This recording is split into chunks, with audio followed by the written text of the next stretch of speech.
To mute your yourself if he's speaking. Just like it's kind of okay. Thanks, Terry. I'm on my phone. Where do I mute it on my phone? Just turn my volume off? I think the bottom. There's probably a button that says okay, mute. I'll look. Thanks, Terry. Drive safe. Probably is. Hang on.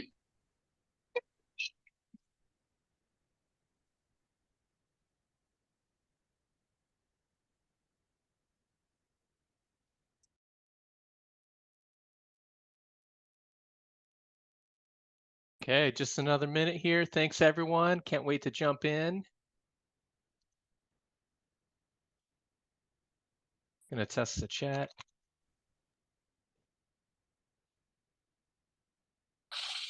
This is nerdy stuff. You want me? Yeah, this is great. Okay, well, I think let's just go ahead and get started. Thanks everyone for being here. I'm going to share my screen. I've been given an hour to talk shop, and I'll probably talk less. And I want you to answer, or ask questions at any time.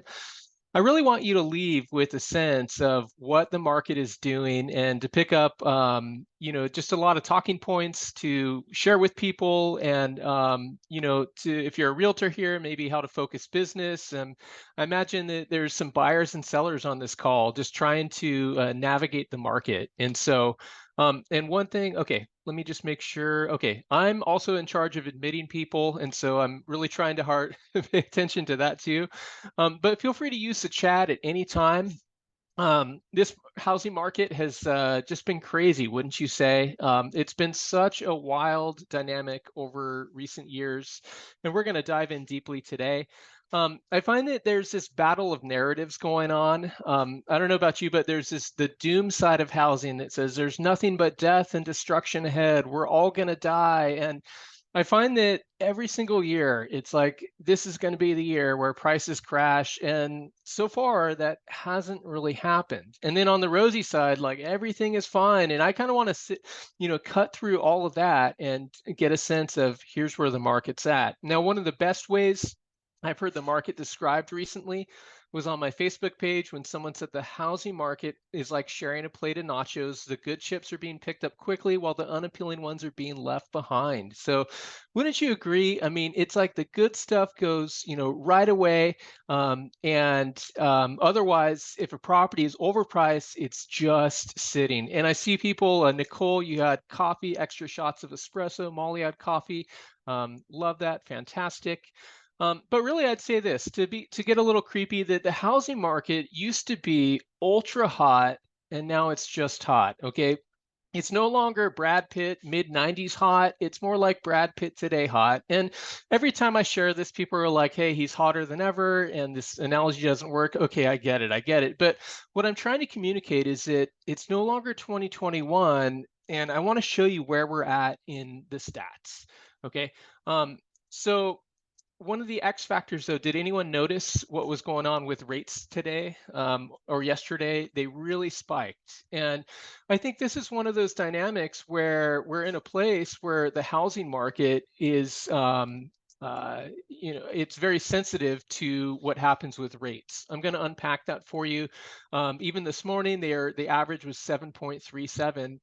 And that can really, really affect buyers. Okay. But really, we're in a place where the best way I can describe the market would be that it's low supply meeting low demand. Okay. Would you say that?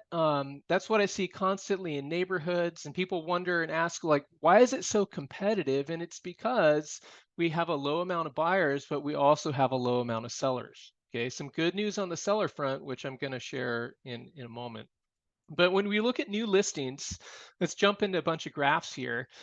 When you look at 2023 compared to other years, we were just really low. We're missing about 15,000 listings that didn't come to the market. Just phenomenal to see something like that. Okay, and then when we back up to 2008, in 2008, we had about 50,000 listings that came to the market, and last year was more like 21,000. And so a lot of people compare today's market with 2007, 2008, and I'd say the vibe is a lot different. Okay, now here's 2024 added into the mix, the first 3 months. What do you notice about 2024 when we look at the number of new listings? What's your observation? And you can use the chat at any time. Would love to hear your thoughts. But do you see how we're starting to get a little bit more compared to last year? Now, it's not a lot, but we're definitely in a place where I think we're starting to see sellers thaw out just a little bit. Okay. Here's a different way to look at new listings. The red line is 2024, and do you see how they're going up? Okay, that's a normal spring dynamic. And do you see how new listings typically go up until about May is usually the peak? So right now we are in the thick of the increase of new listings as we should be. All right, is anyone getting some good stuff? I know there's agents on this call. I know there might be some sellers on this call. Like, are you getting stuff that's coming to the market that's good? Because I think buyers are starved for that good stuff. And Shannon, good to see that you had fresh pressed juice this morning. Congratulations. So are sellers thawing out? The answer is yes. Okay, here's a cool way to look at the market. And when you look at the red bars, those are 2024.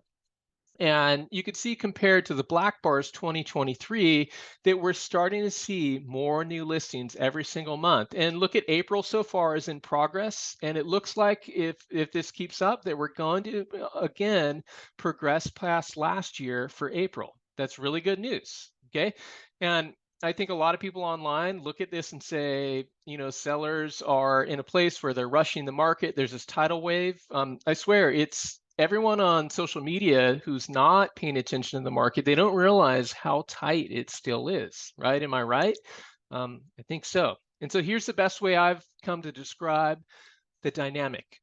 We see a little bit of a release with sellers finally starting to list their homes, but you have this whole other dynamic, you know, under the water where sellers who aren't listing. And so we're seeing more, but I think there's an asterisk there. Okay. Now, here's a really good way to look at the market where you can see the green bars. Do you see how that's what normal looks like, a normal level? And then we're still way lower than that. Okay. And I think that, let me see here. I've got to, okay, I'm just going to mute everyone because there's some people talking, and then you can unmute yourself if needed. So there we go. I got total power, got absolute power here, I guess. But do you see, I want you to pay close attention to this visual. Do you see what's going on here? We're in a place where pendings in 2024 in this candy cane stripe vibe, do you see what happened in February? Does anyone know why pendings in February were kind of lackluster? Because there's an important clue here that I think we need to really talk about today. Do you remember what happened with mortgage rates in February? They spiked, they went up. And do you know what buyers did at the time? They pulled back.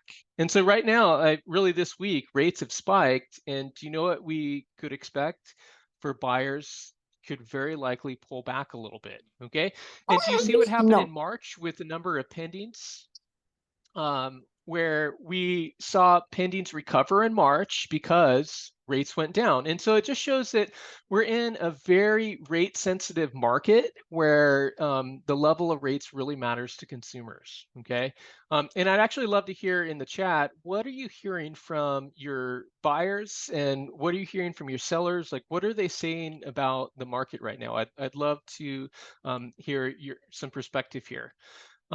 And basically, this is the cheesiest way I could say this, sorry, but you know, more in 2024, more Taylor, more Travis, more new listings, more pendings, more new sales. That's what we want to see, okay? Maybe not the Taylor and Travis part, depending on where you're coming from in life, but so far, this is absolutely what we've seen, okay? Now, I'm going to show you March in a little bit, and there's some interesting stuff to consider there, but that's where we're at. Now, we're in a place where lifestyle buyers are the ones who are moving. And let me see here. I don't see the chat. Let me see. I don't know why it's not showing anymore, but I really want to hear what people have to say. So hang on just a sec. Oh, oops. I'm so sorry, guys. There we go. Okay, here's the chat. Okay. And I just screwed things up here, so I'll get this right again. So excuse me just a sec. Okay, can everyone see my screen again? So I hope so. maybe in the chat, someone let me know. Yes, So, we can okay. see it. Thank you. I'm sorry. There's like 3 screens and I'm trying to manage letting people in. It's just a little nuts on my side. But what are you seeing in terms of buyers and sellers? Who is participating in the market right now? And I see Candace says, buyers are definitely concerned about rates. Absolutely. On the bright side, though, more are finally starting to get off the sidelines. I've seen that also. Joe says buyers are certainly payment rate sensitive. Caitlin says, I actually kind of feel like my buyers are coming to terms with the rates. I do think there's this acceptance where people have accepted rates. Now, there's also affordability where some people are like, look, I can accept that, but it's not in the cards right now. Okay. But I really think it's the 4Ds: death, disease, debt, divorce, that's moving people. Now, some people would add diapers and diamonds if you want to have the 6Ds to signify birth and marriage. That's fine. But I think that these are the main categories. I'm seeing a lot of people who are inheriting properties. It's more difficult to divide assets, and then those properties get to the market. Shannon says buyers wanting to wait it out until the rates drop. Absolutely. I'm hearing that too. And then I think a lot of buyers are like, but are they going to drop, right? Here's someone on Twitter a couple weeks ago who says, we just closed on our house yesterday in the Sacramento area. We waited and waited, but our need for a house outweighed the need to see what would happen with rates. And I think that there's a lot of people out there like that, just like we've been having a conversation in the chat right now, who are in a place of just having to, figure out, like, can I participate in the market right now? Okay. Here are the main categories that I'm seeing personally, and you can add, if you want, but there's a lot of reasons why people buy and sell. But I'd say leaving California, inheriting a property, divorce, investment, and buying a first home. I think those are absolutely huge. And Joe says job change for the better or relocation is making people move and buy. I totally agree. But I think the buyers and sellers on this call can, really look to their lifestyle and go, where do you want to be in life? Who do you want to do life with? And when is the right time? Okay. I often joke that, the right time to buy was for me, it was probably in 1980. The only problem was I was 4 years old. I wasn't ready to enter the market, right? And so I think that's the question that buyers always have to ask, is when is the right time for them? Okay. Now here's an interesting visual. And in the chat, if you wish, who is working with first-time buyers? Because statistically, we've seen an increase in first-time buyers. You see in black, this is nationally. We've seen a real uptick in the number and the percentage of first-time buyers who are participating in the housing market. And so we ask, who are the buyers? It could very well be a first-time buyer. And sellers on this call, pay attention to that. Who is that buyer who's going to buy your home? Okay. Migration. Okay. Who is leaving California? What states are people going to? I would love to hear in the chat. This comes from the Public Policy Institute of California, and it goes through 2023. And what's interesting is that this is net interstate migration. So this is the difference between people who left California and people who came. And you could see basically from the early 90s onward, almost every single year, there's more people leaving than coming. Okay. Besides 3 years. Okay. And so that's a normal thing. But what do we notice in 2023 compared to 2022? Do you see how the number kind of let up a bit? And so I think what we've been feeling in the trenches, you can correct me if I'm wrong, is that migration isn't as big as 2021. We're more in a market of holding right now. But still, if people want to move, guess what a big category is going to be? Leaving California. Okay. And Kaylin says total uptick in first-time buyers jumping out. A lot of landlords are choosing to sell their homes. People moving to Idaho, North Carolina, and Texas. I can't tell you how many landlords that I work with on the appraisal side of things who sometimes try to sell their property directly to a tenant. And you know what I always say? You got to work with an agent to advocate for you for the tenant. Do not neglect that. Okay. But that's a real thing. All of my clients are moving to Tennessee, as Candace said. Here's an interesting thing. The housing market right now actually has 80s vibes. What's incredible is that here's an article in the SACB from 1980 that talked about a worsening housing shortage. I swear, these articles in California, you can almost repackage them for future decades, right? There's something a little bit disturbing about that. Okay, I guess this is just going to be the reality, right? But here's an article from 1980 says sales slump is blamed on the Fed's overkill. Okay, in 1980, there were 20% fewer sales. Do you know why? Because rates spiked and buyers backed off the market. Sounds very similar to today. Okay, here's an interesting part though, particularly for any buyers that are on this call. I want you to be aware of affordability. And here's an article from 1981. It says they are a huge group, the boom babies of the 1950s, and they desperately want houses. Well, that is if they can get the financing, which in turn is the greatest challenge to the home mortgage industry today.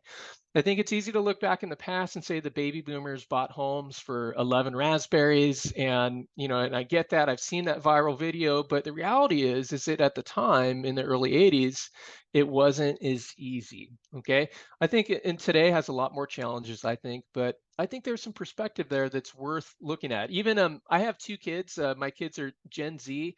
And I try to tell them, like, it's not all hopeless, right? I tell them, like, sometimes things have a way of working out. You'll figure out the job you're going to work with. You'll get a degree, and you'll probably won't even apply it. And life has just a way of working out. So does anyone know the name of this neighborhood in Sacramento? This is Watt Avenue and Arden Way. There's a lot of manors in this area. That's right. Okay, Arden Manor. I want to show you the pendings and the listings right now. Now, when I look at all the pendings and listings, there were 14 at the time. This is as of 2 weeks ago.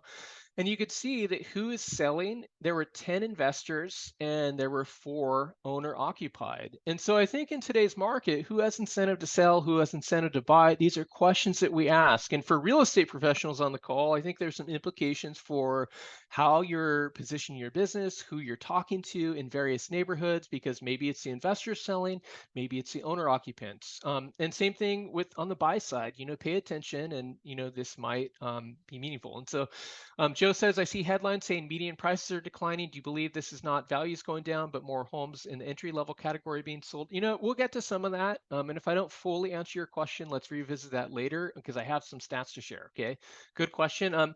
Here's the College Glen neighborhood in Sacramento. And again, what are the dynamics here? And when I look at these sales, the financing, 54% conventional, and you can kind of, go down and down. It's not all cash, but to me, the interesting part, there were 4 recent cash purchases. And then look, here's an investor from San Luis Obispo, an owner in Lincoln, owner in El Dorado Hills, or an owner in Arden Park. So at least, there's some interesting dynamics. Who is buying and who is selling? The answer is going to be different in every single neighborhood. Okay. Now, let's jump into a bunch of graphs because what do you notice about March 2024 compared to March 2007? This is the months of housing supply. Sacramento, 1.3 months means that if nothing else came to the market, we would have enough listings to satisfy 1.3 months of buyers. Way different vibe, right? Can you imagine what it would feel like to have 7.8 months right now? That would be unbelievable. But when we look at March closed sales, and then I want to show you 2007 and 2021, I have a really cool image to share in a few slides. What do you notice? About 42% sold below the original list price, about 45% sold above. Okay, I know sometimes people look at this and they freak out and go, man, like 42% sold below, there must be something wrong with the market. No, this is a Brad Pitt thing where it's not as hot as it was in the 90s, but it's still hot, which I'm going to show you. Now, when we look at March of 2021, what do you notice? Do you see how in 2021, 72% of properties sold above the price? Okay, and then only 19% below. And so it was a much, much different market, right? And like I said here, much different between the 2 years, much different between the 2 years, by the way. Who are my Breaking Bad people? You are my people, you're my tribe. And much different whether you work in real estate, appraisers, like it's a fundamentally different market, okay? But when we look at 2007, do you see what's going on here? Where we're in a place of a lot of people are like, the market has crashed and it's 2007 again, but you look and go, look at 80% of properties sold below the original list price, almost twice as many as today. It's a really different vibe, okay? Now let me back up. I wanna show you what does normal look like. Do you see the pre-2020 normal where we could see that at this time in March, it's normal to see almost 37% of properties sell above the original list price, normal to see almost 49%. So do you see today how we're a little bit more elevated from that time. And so I'd say that the market is still hot. It's still more competitive than usual. But you know what's happening in a lot of the stats? We're getting a whole lot closer to normal as we get way, a lot further from 2021. Okay. Here's a different way to look at it. And I can't see anyone, and so I have no idea if everyone's sleeping, but hit me up in the chat every once in a while. But do you see how this 0% line, all the dots last month that went above are properties that sold above the original price. All the dots that went below are the ones that sold below. And so we could look like this one right up here, about 700,000. I think a lot of people are like, look at this property. The market's so hot. It sold almost 30% above the original price. And that's nice, but do you know what? It was probably priced about 30% too low. Or sometimes we look and here's a property at about 1.1 million, sold almost 30% below the original price. Do you know why? Because the market was probably priced about 30% too high, right? And so I think that I just always remind people with a visual like this, just that we can't paint the narrative with just one property, okay? We've got to look at the whole entire forest, not just look at one tree and say what the market's like. Okay, there's a guy on Twitter who all he does is he shares individual properties that have sensational price reductions. Okay, and because it's all about doom, it gets clicks and it gets excitement. But I look at the market and go, there's a lot of stories going on, and a lot of it depends on the original pricing. Okay. Kaylee says, I feel like headlines are one of our biggest adversaries. Rarely do they reflect our hyper-local market and stats. I agree. And, one of the things to watch right now, there's been a real increase in the number of listings in Florida and a little bit of similar vibes in Arizona in different markets. And that's not what we're experiencing here in Sacramento. And so I think we have to be careful to not project what's happening somewhere else on our own market, right? I talked to someone on Twitter today, an agent who says, I'm dealing with a seller with multiple offers, not happy to get 25,000 over and wanting to wait for more. And so I think it's just comedy. Just the greed is just unreal sometimes. But I think that seller needs to recognize is that we're not in a market where you're going to be getting 15 offers in most cases unless you price incredibly low. And this is probably a situation where if you want to go 25 over asking price 25, 30,000 too low. Okay. And that'll get you what you need. Okay. But we're in a place where the market it's kind of hot, it's competitive, but I think the vibe that pays the bills is the number of sales happening. And when you look from 2001 through 2023, 2023 was a really low year. And I'm going to show you what's happening in 2024. But it was really the second lowest year ever. In Sacramento County, it was the lowest year we've had in many decades. All right. Now, here's 2024, January through March each year. What do you notice about 2024?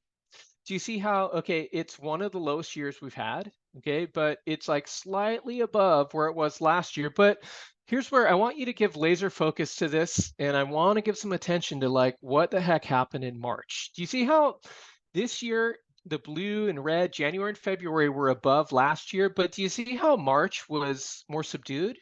Yeah, and so we're technically above last year, but we had something happen in March. Rates spiked in February that led to fewer sales happening in March. Okay, and so something to watch there. Here's a look by county. When you look, most counties were down about, it could be about 10% or so. Some of the smaller counties were down by 30% or more. I don't put a lot of stock on, say, like Sutter and Yuba. There's not that many sales, and when you have such a small group, the numbers can sound really sensational. And besides, look at this, El Dorado, yeah, bragging rights, up 10%, baby. But for January and February, the year started out, and I was actually giving market talks, and people would leave and be like, man, I feel encouraged. This is great, because the theme is more in 2024. But I think we're in a place now where we're like, oh yeah, rate sensitivity, rates spiked in February that led to lower sales. Now, remember what I shared in the pending slide? We had a greater degree of pendings in March, and so that should help April volume be a little bit better. But right now we're in this place of going, well, what do buyers do at 7.37? That's the question. Okay. Now, what price points are you working in the chat? I would love to see like where are you focused if you're a buyer, if you're a seller, if you're an agent here, because I want to show you like what are the price points that are moving. And Joe kind of asked a question related to this, but this compares January and February of this year in black compared to January and February in blue last year.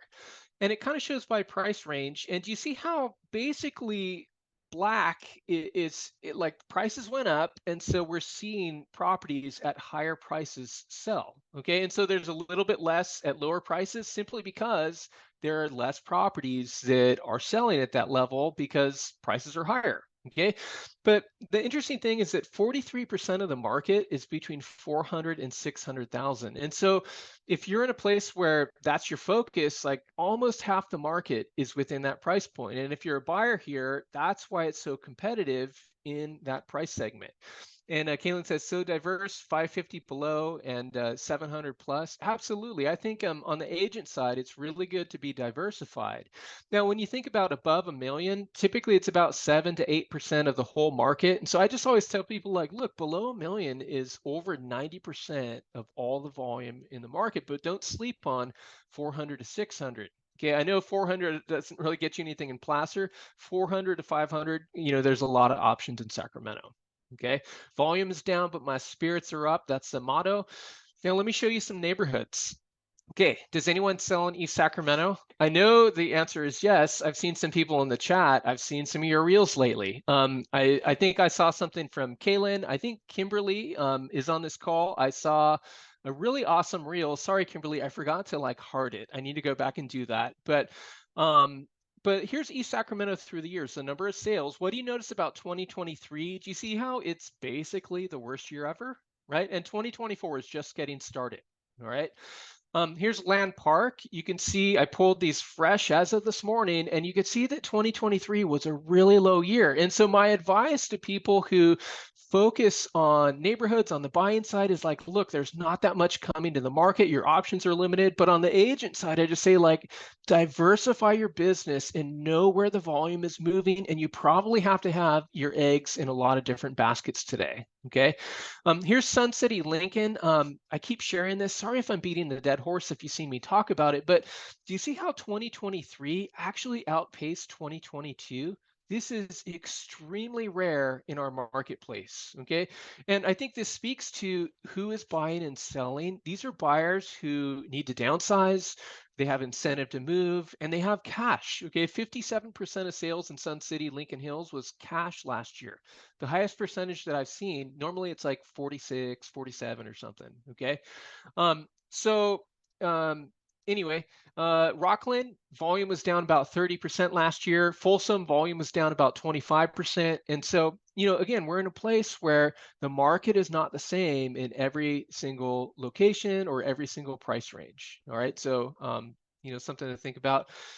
Past 60 days of buyer financing through today, what do you notice? 64% conventional. That's the dominant force. 20% cash. You could see FHA and VA there. We're in a place where the bulk of the market is financed, and that's what we're seeing in the marketplace. Now, there's one other one. 0.1% of properties had an assumed loan. Has anyone here actually done a loan assumption? This is a tiny sliver of the market. This is a unicorn situation, but I just wanted to spend just a minute talking about this for the sellers. Sellers, a loan assumption is when you have a really low rate that's VA or FHA and the buyer can take on that mortgage. Now, it's very difficult to do because the buyer has to pay the difference between the mortgage amount and what the property's selling for. Okay, and so yeah, and then Kaylin said, someone said it could take 4 to 6 months to close, and I actually have stats to show that in the next slide. But I think a lot of people look in today's market, they're like, loan assumptions, they're wonderful. There's even a tech company, I think they're called Rome, and they're trying to put loan assumptions in the hands of consumers for 1%, of course, right? Because they're always going to make money, but it's a really tall order. Now, here's what I'm talking about. Kaylin, you're actually absolutely right.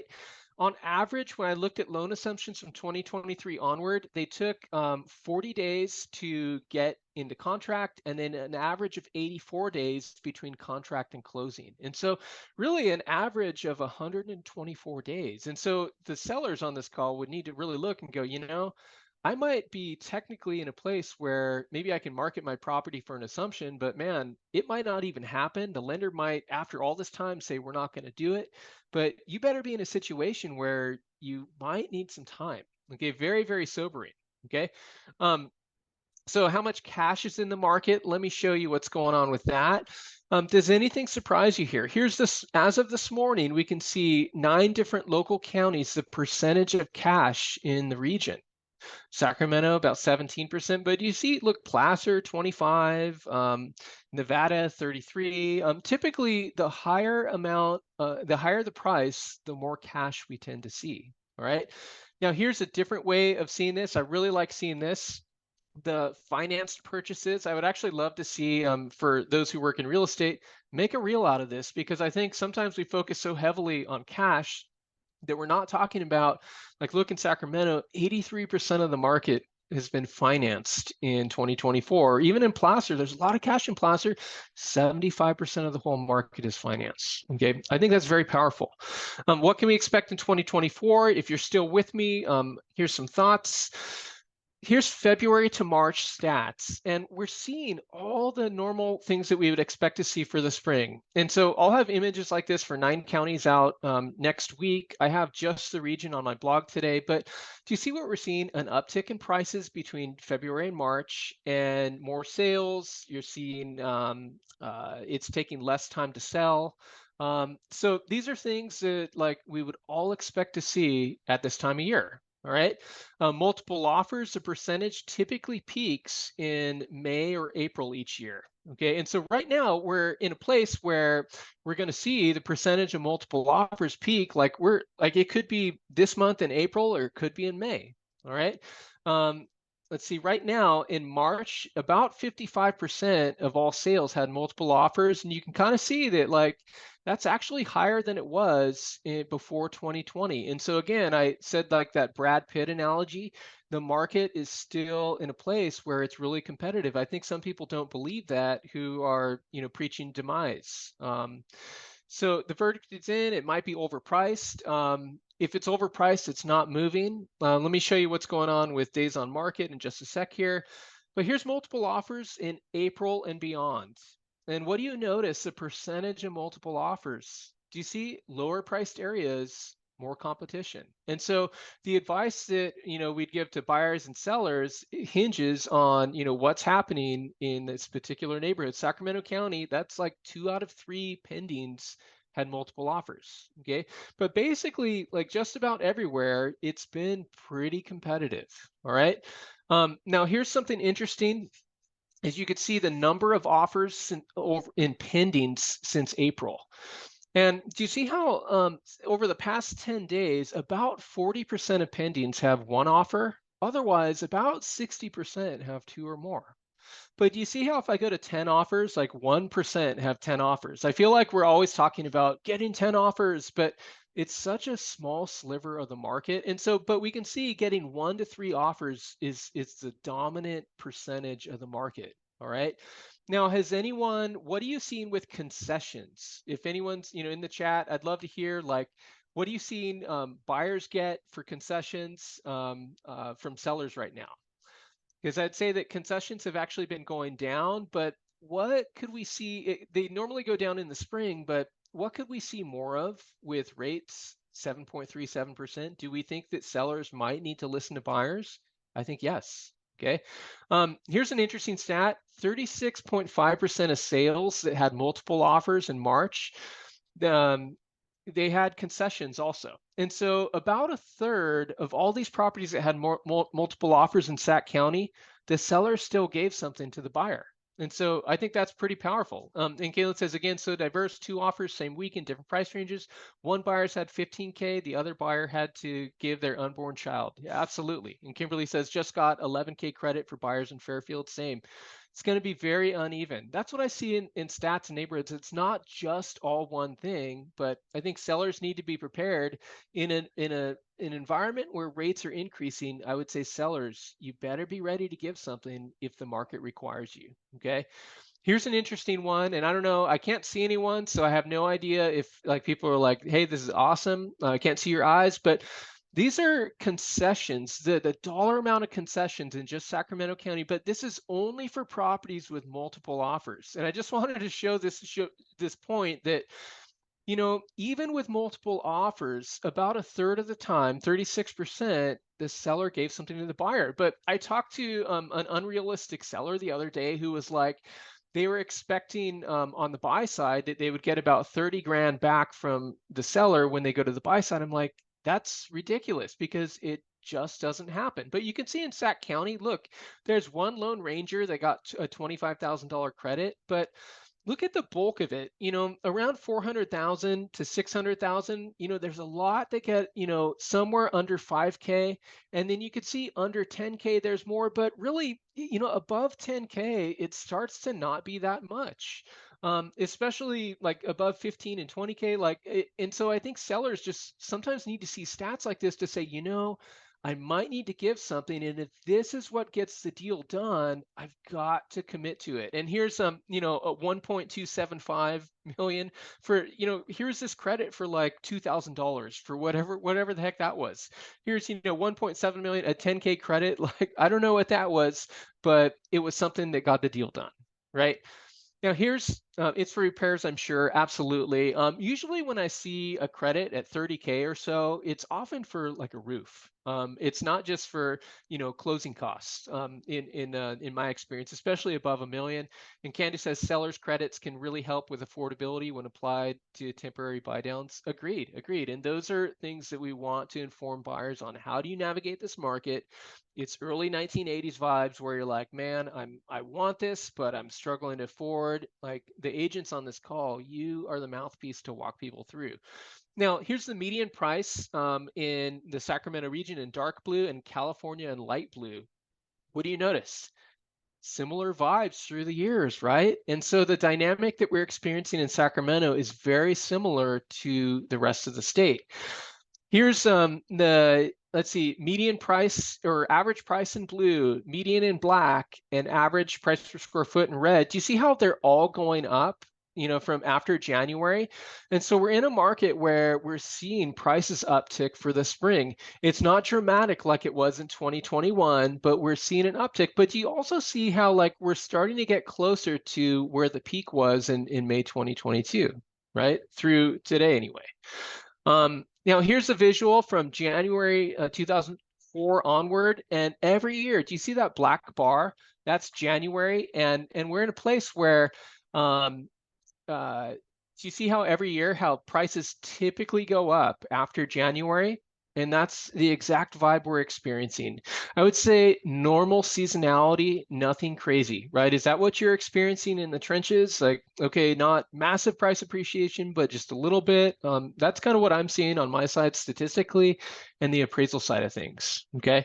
Now here's the median price and in March of this year. And do you see how it's above March of last year?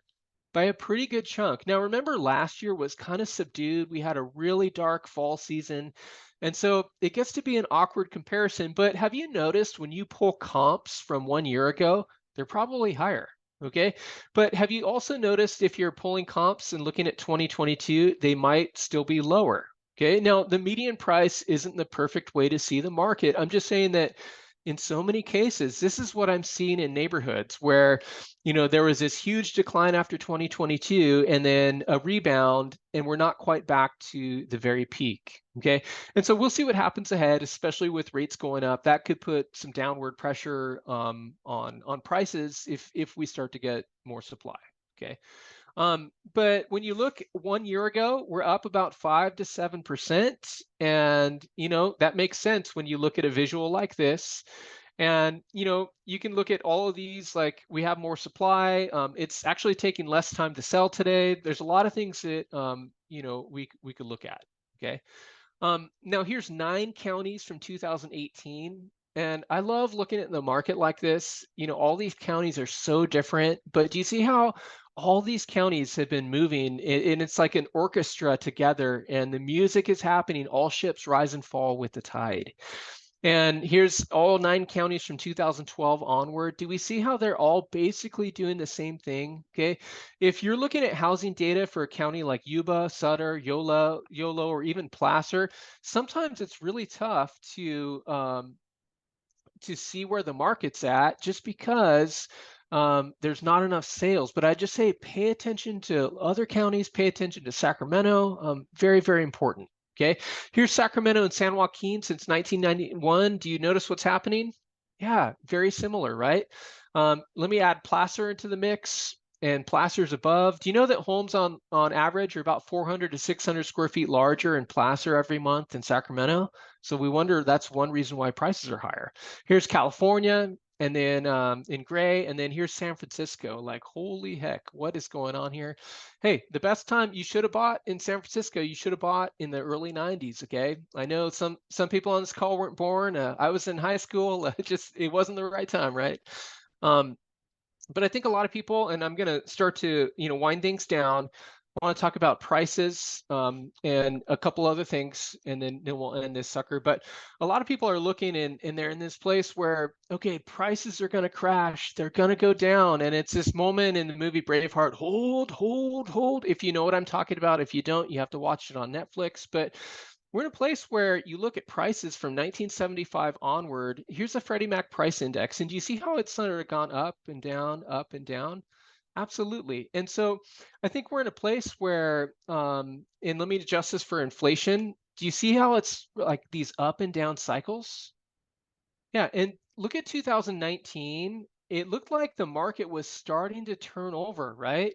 But then mortgage rates went below 3% and then prices went berserk. And so it's been an uncharacteristic market. And right now it feels very stuck because we have sellers that aren't coming to the market, right? If we had a normal supply of listings, like 30% more new listings that were hitting the market, like prices would be going down. But the market feels very stuck because a lot of sellers are like, hey, I'm comfortable with my rate at 2.7%. I'm not going to sell, or I can't afford the market. And so it's kept the market, I think, artificially tight, right? Who knows what happens in the future? We really need more supply to see a more substantial change in prices. So that's the bottom line. Okay, it's a presidential election year. I would say that I'll share the PDF and get it to anyone who wants it. I just say that rates don't change one way or another just because it's an election year. This is true of mortgage rates, and you can check out that slide later. It's true of the federal funds rate. That's the rate that the Fed changes. It's all over the place with what happens with rates. Now, this year, a lot of people think that rates will go down before the election. They certainly haven't yet, and so we'll see what happens. Let me skip some of that stuff. Market speed has changed. What do you notice about Placer when we look at sales and pendings and actives? Do you see how there's properties that are sitting on the market with no action, but anything getting into contract in April, like, you look at this median, half the market got into contract in 9 days or fewer. Okay, and you look, it's pretty aggressive in April for closed sales also, but you can kind of see it's like the stuff that's getting into contract can go quickly. Here's Sacramento County. It's a similar dynamic where there's some properties that are just sitting out there. Maybe they need more time to sell. That's totally fine, especially higher price stuff. Often needs more time to sell. But look at this.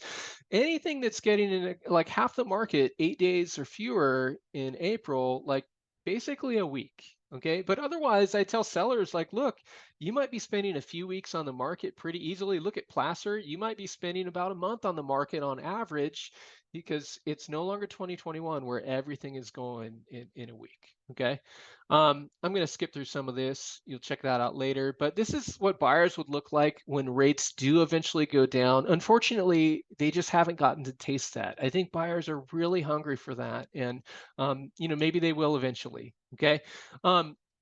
So mortgage purchase applications are still low. They're very sort of mid 90s vibes, and this will be the leading indicator when we see more buyers enter the market. That will be the tell that, things are healing, things are improving. Okay. A few last closing notes. Look at new construction. New construction January through March this year. Here's a comparison: January, March every year. It's glowing. It's strong. Okay. Here's just March, and you could see it was one of the top years in recent years. Not as good as last year, which is interesting. Let's watch that. But nothing like 2004, the glory days of new construction. But again, new construction has been very, very vibrant. A lot of options out there for buyers. New construction has been about 30 to 35% of the entire market so far in 2024. Okay, that number will go down eventually, but that's like a huge chunk of the market. Okay, and it's all about concessions. We know that. Here's where in March, where buyers focused on, and you can see Roseville was up there, Elk Grove, Folsom, and we just have to ask, like, where are the buyers moving? What's being built? A lot of stuff in West Roseville, absolutely. The few last things, I'll just say that unemployment rate we've begun to see it increase. This is something we want to watch. We don't want to get, doom and gloom over this, but we want to pay attention to, I think, some people who are in a holding position going, I'm struggling financially or economically, and they may not participate in the market. Look at this. We're nowhere near, 2009 levels, 2008 levels, but we have seen an uptick in 6 local counties. Okay. I think the last 2 slides I have here, auto loan, or you can see auto loans, and you can see, let's see, mortgage, and what else do we have here? And credit card, auto and credit card delinquencies, we have seen an increase. And again, these are people who might need credit repair, and they might need assistance from real estate agents, and we want to speak into that. Okay, millennials were killing it years ago, and who had the most delinquencies, and right now Gen Z is killing it. Okay, it's always the younger generation who's getting into the most credit card debt. Okay, and so I want to speak into that. And then the very last slide I promise here is these are mortgage delinquencies. We don't have trouble with delinquencies right now. They're really at very low levels, but there's been a little bit of an uptick in FHA lately. Okay, and so it's like every other loan type is kind of very flat, almost like lowest ever almost, but FHA, a little bit of an uptick. Okay, and do we notice how FHA is higher than anything else? Yeah, and so that may be why FHA, has permanent mortgage insurance. Okay, so just say, closing unsolicited advice, be patient. We need time to see the trend. Plan for low volume and low supply. Hopefully more than last year. That's been the encouraging news so far. But I think we're in a place where we're really watching and going, rates could put a damper on demand if they keep at this level or go up. And so everyone needs to be prepared for that. Sellers need to listen, buyers need to listen. I'd say be careful about housing voices trying to get clicks. That's really for any buyers or sellers who made it this far in the presentation. There's a lot of people who are looking for your attention, and they're selling you sensationalism. They're selling fear to get you to watch and click. I just don't buy into that. And I'd just say for the buyers and sellers, be realistic about the power you have and don't have in today's market. It is a hot market still. It's still more competitive than normal. It's just not that 2021 vibe. Again, it comes back to Brad Pitt, right? But anyway, that was me. I thank you everyone for being here. We have some time, and could we talk shop? Do people have questions? Whether it's market stuff or appraisal stuff, would love to answer some questions if anyone has any, or share your stories.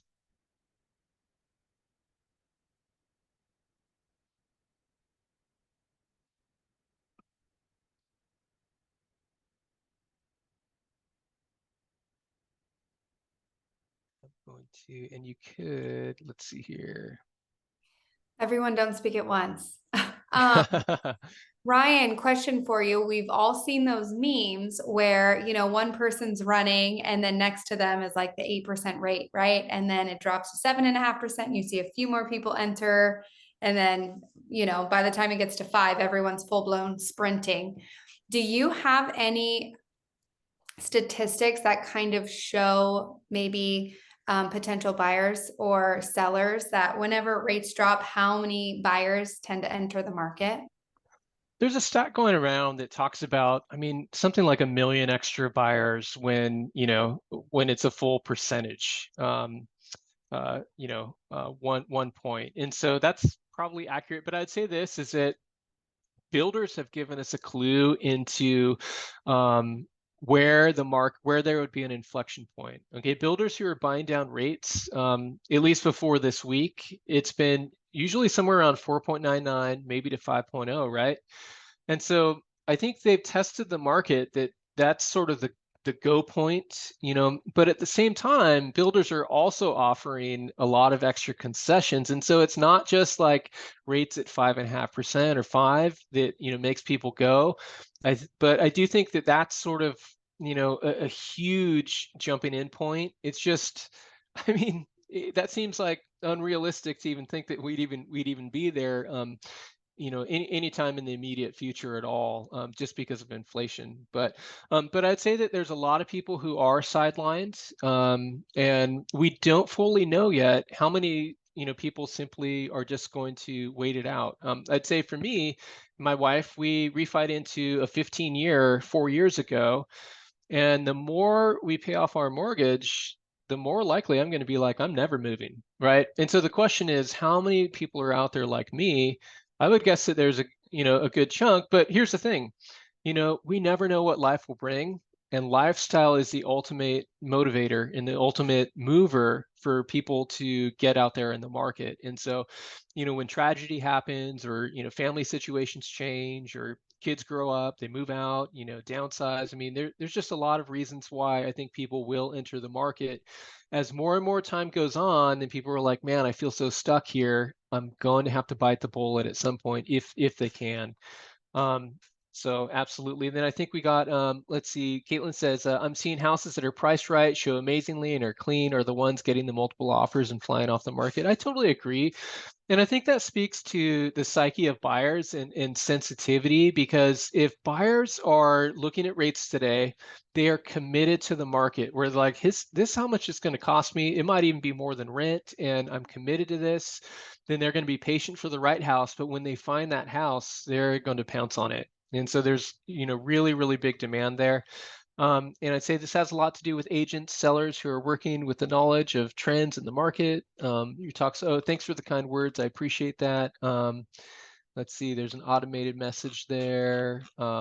Agreed. And sellers who have done inspections and clearance. I really actually like when sellers will, really prepare their homes. It's like going on a first date and taking it very seriously. And I think that buyers are very picky about getting into contract and staying in contract. And so I think it's very unwise for sellers today to, be cavalier and think like, hey, buyers that come to me, they're going to just, I'm disappointed that it's only 25 over asking. Like, it's not 2021, but I like the idea of sellers taking care of, pest report up front, pest clearance, and, having all your carbon monoxide alarms and smoke alarms, all that stuff up front, because you don't want to delay escrow in an uncertain market where buyers can get cold feet very quickly. And so I just feel like that's such wisdom in the marketplace right now. Caitlin says 100%.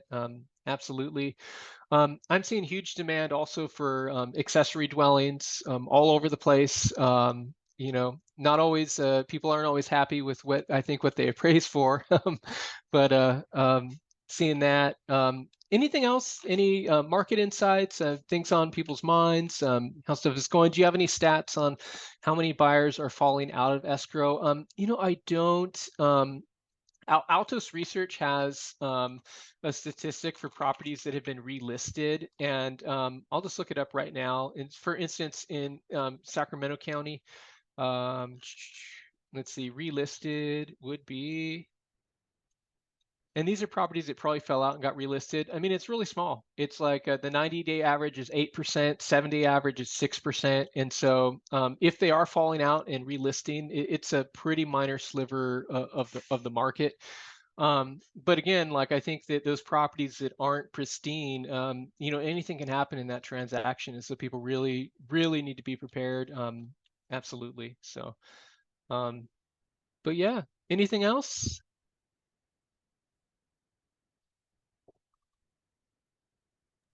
We appreciate you, Ryan. Thank you so much for your time today. Thank you so much, everyone. Really appreciate it. Thanks, Ryan.